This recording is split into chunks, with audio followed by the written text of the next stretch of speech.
আসসালামু আলাইকুম সুপ্রিয় শিক্ষার্থীরা, আশা করি সকলে অনেক ভালো আছো এবং সুস্থ আছো। আজকে আমি আগেই আমার পরিচয়টি দিয়ে নিচ্ছি। আমি নুর ইসলাম নাইম, তোমাদের নাইম ভাইয়া, পড়াশোনা করছে বেগম রোকেয়া বিশ্ববিদ্যালয়ে। আজকে আমি তোমাদের শেখাবো হচ্ছে উৎপাদকীয় বিশ্লেষণ নিয়ে। আজকে ক্লাসটি পূর্ণ আলোচনা হবে উৎপাদকীয় বিশ্লেষণ নিয়ে। তোমরা যারা ক্লাস 6-এ আছো, ক্লাস 7-এ আছো, ক্লাস 8-এ আছো, ক্লাস 9-এ আছো, ক্লাস 10-এ আছো, সবার জন্য এই ভিডিওটি খুবই অনেক গুরুত্বপূর্ণ। কেন গুরুত্বপূর্ণ একটু পরে সেটা বুঝতে পারবা তোমরা। তোমরা এই ভিডিওতে এমন কিছু শিখতে চলেছো যেটা যদি এই নিয়মগুলো ফলো করো তোমরা, তাহলে উৎপাদকীয় বিশ্লেষণ আর তোমাকে বাধা দিবে না কোথাও। তোমরা নির্দ্বিধায় উৎপাদকীয় বিশ্লেষণ করতে পারবে। সুতরাং এই ভিডিওটি টেনে না দেখে বা স্কিপ না করে তোমরা সম্পূর্ণ ভিডিওটি দেখবা আশা করি। আচ্ছা, আমি একটা অঙ্ক তুলি।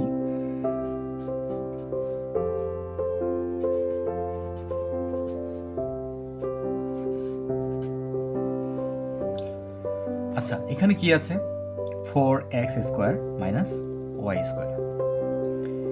এখানে আমরা অনেকেই জানি না যে আমরা উৎপাদকীয় বিশ্লেষণ যে করবো একটা রাশিকে, এটা কিন্তু একটা রাশি। যখন কতগুলো পদ যোগ বিয়োগ দিয়ে গুণ ভাগ দিয়ে একত্রিত হয়, তখনই আমরা তাকে কি বলি? রাশি বলি। আর এক্স ওয়াই জেড যেখানে থাকবে সেটা হচ্ছে কি বীজগণিতীয় রাশি। তাহলে দেখো, এটা একটা কি রাশি? বীজগণিতীয় রাশি। এটা একটা পদ, এটা একটা পদ। কি দিয়ে আলাদা করা আছে? এর সম্পর্কটা কি দিলাম? এদের সম্পর্কটা হচ্ছে মাইনাসের সম্পর্ক, মানে বিয়োগের সম্পর্ক। ঠিক আছে? আমরা গণিতের সম্পর্ক বলতে কি বুঝাবো? গণিতের সম্পর্ক বলতে বুঝবো যে যোগ বিয়োগ না হলে গুণ না হলে ভাগের সম্পর্ক। ঠিক আছে? আচ্ছা, তাহলে আমরা অনেকেই জানি না যে যেটা কথা বললাম, যে আমরা অনেকেই জানি না যে আমরা যে উৎপাদকীয় বিশ্লেষণ একটা রাশিকে করব, সেটা প্রথমে কি দিয়ে করব? আসলে কি দিয়ে শুরু করব? আমরা কি সূত্র ফেলাবো? আমরা কি কমন নিব? নাকি আমরা মিডল টার্ম করব? এটা আমরা অনেকে জানি না। আজকে আমরা এই ক্লাসের মাধ্যমে এটাই শিওর হব যে এখানে আমরা এই রাশিটাতে আমরা উৎপাদকীয় বিশ্লেষণ করব, নাকি কমন নিব, নাকি হচ্ছে মিডল টার্ম করব। ঠিক আছে? আমরা কি করব? আমরা কমন নিব নাকি সূত্র ফেলাবো নাকি মিডল টার্ম করব, আমরা এই ক্লাসটির মাধ্যমে জেনে যাব। আচ্ছা, তাহলে এই রাশিটার উৎপাদকীয় বিশ্লেষণ করার আগে আমরা জানি যে উৎপাদকীয় বিশ্লেষণ নিয়ম হচ্ছে তিনটা। কয়টা? তিনটা নিয়ম।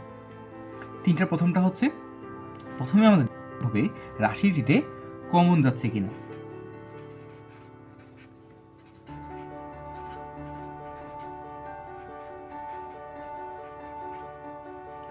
দ্বিতীয় দেখতে হবে সূত্র পড়তেছে কিনা, সূত্র পড়ছে কিনা।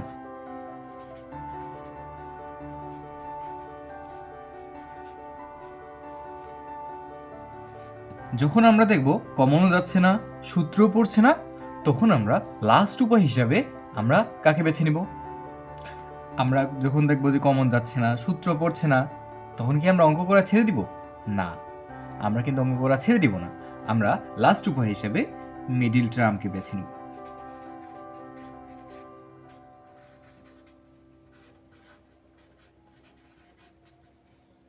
লাস্ট উপায় হিসেবে আমরা কি করব? তখন মিডিল টার্ম করব। এখন আমরা যে প্রথমে অঙ্কটা তুলেছি 4x square minus Y square, আমরা তিনটা নিয়ম জানলাম। যে প্রথম উৎপাদকীয় বিশ্লেষণ নিয়ম হচ্ছে তিনটা। প্রথমত দেখতে হবে, প্রথমেই দেখতে হবে, এটা কিন্তু দ্বিতীয় প্রথমে তুমি সূত্র পড়তেছে কিনা এটা দেখলা তাহলে কিন্তু হবে না। তোমাকে দেখতে হবে, প্রথমে দেখতে হবে কমন যাচ্ছে কিনা। যদি কমন না যায়, সেই ক্ষেত্রে তোমাকে সেকেন্ড স্টেপে আসতে হবে সূত্র পড়ছে কিনা। যদি সূত্র না পড়ে, তখন তোমাকে লাস্ট উপায় হিসেবে মিডল টার্মকে বেছে নিতে হবে। তুমি কিন্তু ডিরেক্ট সেখানে মিডল টার্ম ফেলাই পারবা, মিডল টার্ম করতে পারবা না। যদি সেখানে কমন যায়, সেখানে তুমি মিডল টার্ম করতে পারবা না। যেখানে সূত্র পড়ে, সেখানে তুমি মিডল টার্ম করতে পারবা না। যদি সেখানে কমন যায়, সেখানে তুমি সূত্র ফেলাইতে পারবা না। সেখানে আগে কমন নিতে হবে, তারপরেই কিন্তু সেখানে সূত্র ফেলাইতে হবে। ঠিক আছে? সুতরাং এই তিনটা যদি তোমরা মাথার মধ্যে সেট করে রাখো, এই তিনটা নিয়ম, তাহলে তোমরা উৎপাদকীয় বিশ্লেষণে বস হয়ে যাবে। ঠিক আছে? আচ্ছা, তাহলে আমরা যে অঙ্কটা দেখি আমরা বজ হতে পারি কিনা। এখানে 4x² - y², এখানে আমরা কি করব আসলে? প্রথমত কি দেখতে হবে? প্রথমত দেখতে হবে কমন যাচ্ছে কিনা। আচ্ছা, দেখি তো এখানে কমন যাচ্ছে কিনা। এখানে 4 আছে, এখানে কিন্তু এখানে কি 4 আছে বা এখানে 2 আছে? যেখানে 2 থাকতো তাহলে কমন মানে কি? কমন নেওয়া মানে হচ্ছে ভাগ করা। আমরা যদি এখানে যদি 2 থাকতো, তো 2 দিয়ে আমরা এখানে ভাগ করতে পারতাম, এখানেও 2 দিয়ে ভাগ করতে পারতাম, তাই কি না? এখানে 2 থাকতো, 2x² থাকতো, এখানে শুধু 1y² বা শুধু y² থাকতো। 2 এখানে আমরা কমন নিতে পারতাম, কিন্তু আসলে কি এখানে 2 আছে? নাই। কিন্তু 4 আছে? নাই। তাহলে এখানে সংখ্যা কমন নেওয়া যাচ্ছে না। এই সংখ্যাটা কি বলা হয়? বীজগণিতের একটা কথা মনে রাখবা, বীজগণিতের পদের সাথে যে সংখ্যাগুলো থাকে, চলকের সাথে যে সংখ্যাগুলো থাকে, সেগুলো প্রত্যেকটাই হচ্ছে সহগ। কি বলা হয়? সহগ বলা হয়। যেমন 4টা হচ্ছে সহগ, এক্সটা হচ্ছে কি? চলক, আর এক্স এর উপরে যেটা আছে এই স্কোয়ারটা হচ্ছে সূচক। এই স্কোয়ারটা কি? স্কোয়ারটা হচ্ছে সূচক। এগুলো কি বলা হয়? সূচক বলা হয়। পাওয়ারগুলোকে সূচক বলা হয়। এই এক্স, ওয়াই, এ, বি, সি, ডি, ই, এফ, জি, এইচ এগুলোকে বলা হয় চলক, আর সংখ্যাগুলোকে বলা হয় সহগ। এটা খুব ভালোভাবে মনে রাখবা। তাহলে 4x² - y², এখানে কি প্রথমত কি দেখব? প্রথমত দেখব হচ্ছে কমন যাচ্ছে কিনা। কমন যাচ্ছে? এখানে x আছে, এখানে x নাই, কমন যাচ্ছে না। 4 আছে, 4 নাই, কমন যাচ্ছে না। তাহলে আমরা কি করব? এখানে কোনোভাবেই কমন যাচ্ছে না, তাহলে আমরা সেকেন্ড স্টেপে আসব। সূত্র পড়ছে কিনা দেখো তো, সূত্র পড়ছে কিনা। a² - y², x² - y²। আচ্ছা, এটাকে আমরা a² - b² করতে পারি কিনা দেখি তো। আমরা কি জানি? a² - b²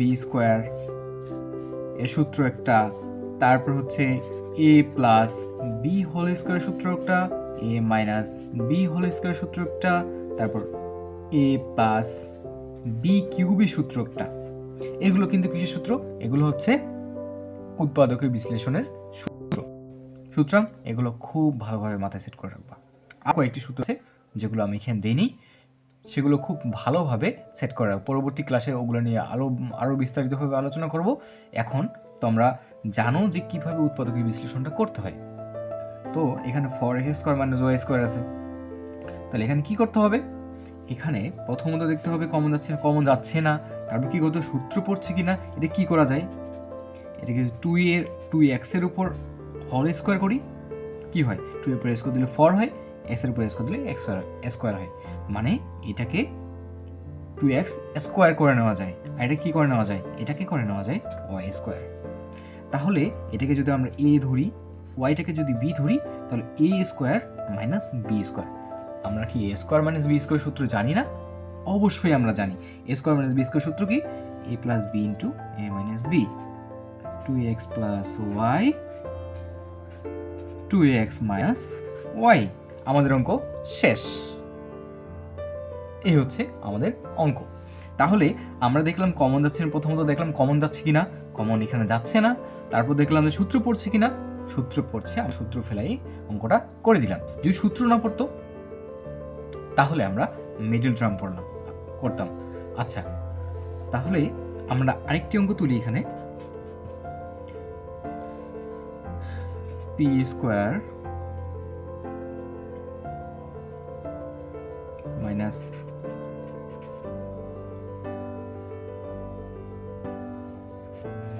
15p + 56। আচ্ছা, এই p² - 15p + 56, এই অঙ্কটাতে কিভাবে করতে হবে? আমরা কি শিখছি? আমরা শিখছি যে প্রথমত দেখব কমন যাচ্ছে কিনা। আচ্ছা, দেখি তো কমন যাচ্ছে কিনা। এখানে p এখানে আছে, এখানে p আছে, মানে p কমন যাচ্ছে, কিন্তু এইখানে কিন্তু p নাই। যখন দেখবা যে 3টা মাত্র পদ থাকবে, তখন 3টা দেখে নিতে হবে, 3টাতেই দেখতে হবে কমন বিষয়টা আছে কি না। তার মানে পি এখানে কমন নিতে যাচ্ছি, পি এখানেও থাকতে হবে, পি এখানেও থাকতে হবে, তাহলেই পিটাকে একমাত্র কমন নেওয়া যাবে, তাছাড়া কিন্তু কমন নেওয়া যাবে না। ঠিক আছে, তারপর আচ্ছা যেহেতু যদি এখানে 4টা থাকতো, এখন বলতে পারো যে ভাইয়া এখানে তো পি স্কোয়ার আছে, এখানে পি আছে, এখানে 56 আছে, 56টাকে সাইডে রেখে রেখে এটা আমরা করতে পারি না, এভাবে করা যাবে না। যখন 3টা থাকবে, 3টার মধ্যে এসে কমন থাকতে হবে। যদি এখানে 4টা থাকতো, এখানে 49 সামথিং মনে করো যে 49 আছে এখানে, তাহলে আমরা এখান থেকে পি নিতে পারতাম, তখন আমরা দুইটার মধ্যে কমন নিতে পারতাম। কিন্তু যখন 3টা মাত্র পদ থাকবে, 3টার মধ্যেই কমন বিষয়টা থাকতে হবে। আর যদি 4টা থাকে, তখন দুইটা করে আমরা কমন নিতে পারবো। এই দুইটার মধ্যে কি কমন যায়? 7 8 56, 7 7 49, মানে 7 কমন যায়। এই দুইটার মধ্যে 7 কমন যায়, এই দুইটার মধ্যে পি কমন যায়। তখন কিন্তু আমরা এই দুইটার মধ্যে দুইটা করে কমন নিতে পারবো। কিন্তু যেহেতু এখানে 3টা মাত্র আছে, তাহলে কিন্তু আমরা দুইটা করে কমন নিতে পারবো না, কারণ এ কিন্তু অনাদ হয়ে যাবে, একে অনাদ করা যাবে না। সুতরাং আমাদের এখানে যেহেতু কমন যাচ্ছে না, তাহলে দ্বিতীয়ত কি দেখতে হবে? সূত্র পড়তেছে কিনা। আচ্ছা, যেহেতু 3টা আছে, এ স্কোয়ার মাইনাস বি স্কোয়ার সূত্র কি পড়ে এখানে? কোনোভাবে ফেলানো যায়? কোনোভাবে কিন্তু ফেলানো যায় না। তার মানে এ স্কোয়ার বি স্কোয়ারের সূত্র শেষ। তারপর আসি a plus b whole square সূত্র, a square plus 2ab plus b square. তারপর a minus b whole square, a square minus 2ab plus b square. এটা কি বি স্কোয়ার করে নেওয়া যায় আদৌ? 56 কি একটু পূর্ণবর্গ সংখ্যা? 5-এর উপর 7-এর উপর স্কোয়ার দিলে কত হয়? 49 হয়। 7-এর উপর স্কোয়ার দিলে কত হয়? 7-এর উপর স্কোয়ার দিলে 49 হয়। 8-এর উপর স্কোয়ার দিলে 64 হয়। 56 কি কোনোভাবেই আসতেছে? 56 কিন্তু কোনোভাবে আসতেছে না। সুতরাং এটা একটি পূর্ণবর্গ সংখ্যা নয়। তাহলে এটাকে কখনোই বি স্কোয়ার করে নেওয়া যাবে না। তাহলে যেহেতু এটাকে বি স্কোয়ার করে নেওয়া যাবে না, এটা কিন্তু এ স্কোয়ার করে নেওয়া যায়, কিন্তু এটাকে বি স্কোয়ার করে নেওয়া যাচ্ছে না, কারণ আমরা সূত্র লাগবে কি? A square minus 2ab plus b square. যেহেতু বি স্কোয়ার করে নেওয়া যাচ্ছে না, তার মানে এখানে আমরা সূত্র ফেলাইতে পারতেছি না, এটাও যাচ্ছে না, এটাও যাচ্ছে না। লাস্ট উপায় হিসাবে আমাদের কি করতে হবে? আমরা কি অঙ্ক করা ছেড়ে দিব? না। এখন আমরা লাস্ট উপায় হিসাবে কি করব? মিডিল টার্ম করব। মিডিল টার্ম মানে কি? মিডিল টার্ম মানে হচ্ছে মাঝখানের পদটাকে ভেঙে কয়টা করা? 2টা করা, যেন এই মাঝখানের পদটাকে যেটা দিয়ে ভাঙবো, এই সংখ্যাগুলোর গুণফল আবার 56 মিলে যায়। ঠিক আছে, এটা হচ্ছে যদি 56 মিলে যায়, তাহলে বুঝবা অঙ্কটা হয়ে গেছে। তাহলে আমরা করি, মিডিল টার্মটা করি। তাহলে পি স্কোয়ার, মিডিল টার্ম মানে কি বললাম? মিডিল টার্ম মানে হচ্ছে মাঝখানের পদটাকে ভেঙে এমনভাবে 2টা করা যেন ভাঙানো সংখ্যাগুলোর গুণফল আবার পরের সংখ্যাটার সাথে মিলে যায়। তাহলে এখানে মাইনাস 15p আছে, মাইনাস 15p কিভাবে মিলানো যায়? 27 কত হয়? 56 হয়, আবার 8 8 সাথে কত হয়? 15 হয়। তাহলে আমরা কিন্তু মাইনাস 15pটা পেয়ে যাচ্ছি। তাহলে মাইনাস 88p প্লাস মাইনাস, এটা মাইনাস দিব, মাইনাস 7p। তাহলে 8p মাইনাস 7p, মাইনাসে মাইনাসে প্লাস, আর সাথে কত হয়? 15 হয়ে যায়। তাহলে মাইনাস 15p মিলতেছে কি না? মিলতেছে। আবার 27 কত? 56 মিলে যাচ্ছে। তার মানে আমাদের এই মিডল টার্মটা ঠিক আছে। প্লাস 56, 56টাকে 56-এর মতো রেখে দিলাম। এখন আমরা কি করব? এখন আমরা এই আমরা যে মিডল টার্ম করব, মিডল টার্ম করার পর আসলে পরবর্তী ধাপটা কি? আমাদের কি এখন কমন নেওয়া যাবে না? সূত্র ফেলানো যাবে না? যখন আমরা মিডল টার্ম করব, তখন কিন্তু কমন নিতে হবে। তাহলে আমরা এইখানে এই 2টা থেকে যদি p কমন নেই, এই 2টা থেকে 7 কমন নেই, তাহলে কি হয়?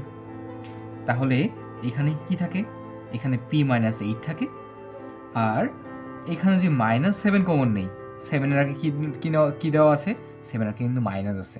শুধুমাত্র 7 কিন্তু কমন নিলে হবে না, কারণ 7 আগে মাইনাস আছে। তাহলে -7টা যদি কমন নিই তাহলে তাহলে -7টা কমন নিলে কিন্তু এই যে মাইনাসের সাথে আবার মাইনাসের গুণ করতে হবে। মাইনাসে মাইনাসে প্লাস পি, মাইনাসে প্লাসে মাইনাস 27×56। আমরা আগে বলেছিলাম যে কমন নেওয়া মানে হচ্ছে ভাগ করা, আমরা কিন্তু ভাগই করেছি। তাহলে এখন আমরা কি করব? দেখো তো p-8 p-8 মিলে যাচ্ছে না, জোড়াগুলো মিলে যাচ্ছে না, তার মানে তোমার অঙ্কটা ঠিক আছে। যখন দেখবা যে এই জোড়াগুলো মিলে যাচ্ছে তার মানে তোমার অঙ্কটা ঠিক আছে। যখন দেখবা যে অঙ্কটা এই জোড়াগুলো মিলতেছে না তার মানে তোমার অঙ্কটা হয়নি। ঠিক আছে, তাহলে আমরা দুইটা জোড়া যেহেতু সেম সেম আছে, এইখানেও সেম এইখানেও সেম, তার মানে এই দুইটার মধ্যে একটা লিখব। আর এই বাইরে আছে না, বাইরে পি আর এখানে -7, এটা আরেকটা জোড়ার মধ্যে লিখব, p-7। এই হচ্ছে তোমার মিডল টার্ম। আচ্ছা, আমাদের এইরকম অঙ্ক থাকতে পারে কিনা? 144x⁴ - 25x³ a⁴। আমরা এখানে দেখতে পাচ্ছি যে আমরা কি শিখেছিলাম? আমরা শিখেছিলাম যে প্রথমত কমন দেখতে হবে, কমন যাচ্ছে কিনা, তারপর দেখতে হবে সূত্র পড়তে কিনা, তারপর লাস্ট উপায় হিসেবে হচ্ছে কি নিতে হবে, মিডল টার্ম করতে হবে। তাহলে আমরা দেখি তো প্রথমে কমন যাচ্ছে কিনা। আমরা প্রথমেই খেয়াল করতেছি, আমরা প্রথমেই চক পড়ে যাচ্ছে যে এই এক্সটার দিকে, এখানেও একটা এক্স আছে, এখানেও একটা কি আছে, এক্স কিন্তু আছে। তার মানে এখান থেকে কি নেওয়া যায়? এখান থেকে কিন্তু x³ কমন নেওয়া যায়, কারণ এখানেও x³ কিন্তু আছে, 3টা x আছে, এখানেও কি আছে, 3টা x কিন্তু আছে। তাহলে যদি আমরা এখান থেকে x³ কমন নিতে পারি তাহলে কি থাকে এখানে? দেখো তো এখানে কি থাকে, 144 থাকে, আর 7টা থেকে যদি 3টা নিয়ে নিই কয়টা থাকে, x⁴ মাইনাস এখানে কি থাকে, এখানে 25 a⁴ থাকে, তাই না? 25 a⁴। তাহলে এখন আমরা কি করব? এখন আমরা এই দুইটা থেকে কি নিয়ে নিলাম, কমন নিয়ে নিলাম। এখন কমনের পর দেখব, কমন নিছি, এখন কি আমাদের অঙ্ক শেষ? আমরা কি উৎপাদক পেয়েছি এখনো? উৎপাদক আসলে কিরকম করে পাবো, কিভাবে বুঝবো যে আমরা উৎপাদক পেয়েছি কিনা? আমরা যতক্ষণ না পর্যন্ত এইরকম করে জোড়া জোড়া উৎপাদক না পাবো ততক্ষণ পর্যন্ত কিন্তু আমরা বুঝবো যে আমাদের অঙ্ক হয়নি। 2x + y 2x - y maximum ক্ষেত্রে এরকম করে জোড়া জোড়া 2 থেকে 3টা জোড়া বা 2টা জোড়া এরকম কিন্তু হবেই, কখনো একটা জোড়া কিন্তু উৎপাদকের ক্ষেত্রে হয় না, যদিও হয় খুব রেয়ার। তা দেখো এখানে আমাদের কিন্তু একটা মাত্র জোড়া হয়েছে, তার মানে আমাদের অঙ্কটা এখনো হয়নি। দেখো তো আরো কি করা যায় এখানে, x³ 144x4, আমরা কি জানি 144 একটা পূর্ণবর্গ সংখ্যা, 12-এর উপর স্কোয়ার করলে কত হয়, 12-এর উপর স্কোয়ার করলে কিন্তু 144 হয়, তার মানে 12। আর x² উপর যদি আমরা স্কোয়ার করি তাহলে কি হয়, তাহলে কিন্তু x⁴ হয়, আমরা কিন্তু এটা জানি। তার মানে এখানে 12-এর উপর স্কোয়ার করলে কত হচ্ছে, 144 হচ্ছে, আর x এর উপর স্কোয়ার করলে x⁴ হচ্ছে, মাইনাস এই যে 25 এটা পূর্ণবর্গ সংখ্যা, 5-এর উপর স্কোয়ার দিলে হচ্ছে 25 হয়, আর a² উপর স্কোয়ার দিলে a⁴ হয়। তার মানে এখানে আমরা কি পাচ্ছি, a² - b² পাচ্ছি। তাহলে এটা করে ফেলি আমরা, এখানে কিন্তু সেকেন্ড ব্র্যাকেট হবে, সেকেন্ড ব্র্যাকেট, কারণ আমরা ভিতরে ফার্স্ট ব্র্যাকেট ইউজ করেছি, এই জন্য পরেরটা সেকেন্ড ব্র্যাকেট দিতে হবে। তাহলে x³ সেকেন্ড ব্র্যাকেট, তাহলে a² - b² সূত্র কি, তাহলে a² b² সূত্র হচ্ছে a + b ইন্টু, এটাকে আমরা কি ধরেছি, a ধরেছি, এটাকে কি ধরেছি, b ধরেছি, তাহলে a + b ইন্টু